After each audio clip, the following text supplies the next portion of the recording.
Confusion over really what are the Indian rights makes it impossible for even Indian lawyers to grasp the laws that are mostly aimed at depriving him of 13 million acres of prime real estate in the United States.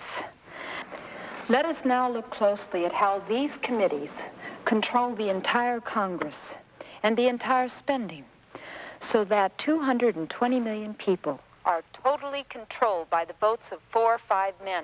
The traders are given a complete monopoly on the reservation by the Bureau. Prices are inflated, sometimes as much as 1,000%. And when the little money that these people have is gone, the traders extend credit to them at interest rates usually falling between 48 to 75% annually.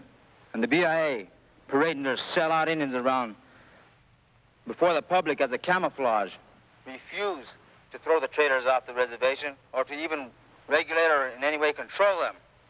And you tell me why? The only possible reason must be kickbacks, tied in with the First National Bank and Mr. Posner's trust funds. These again regulated by the BIA. And the people that are going to be the ones that are suffering are my people, the people that are on the grassroots level. Not the tribal councilmen, not the fat tribal councilmen with their government or tribal cars, not them. And for years, since I was a little girl, I've seen this go on amongst our own people, graft and corruption. I call you brother, but I have my hand in your pocket. She calls me sister. She has a knife in my back. We talk about unity in the world and the government. Better start at home. Charity begins at home.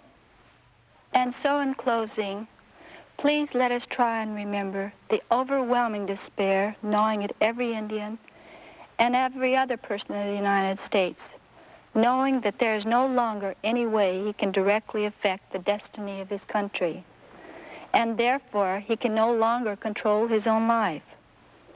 You know, it's hard to believe that this country, which was started in a small corner of Virginia, where, even though the population was very small, God created such incredible people as James Monroe, James Madison, George Washington, Patrick Henry, George Wythe, Peyton Randolph, George Mason, the unbelievable Thomas Jefferson, and many, many others.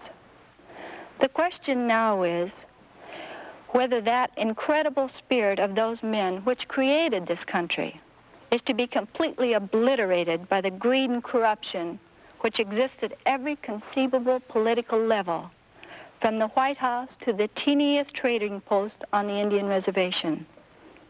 Do you know that one word, just one word, could change the entire course of the American Indian legal destiny and thereby change the destiny for all of us here? And that is the word honest.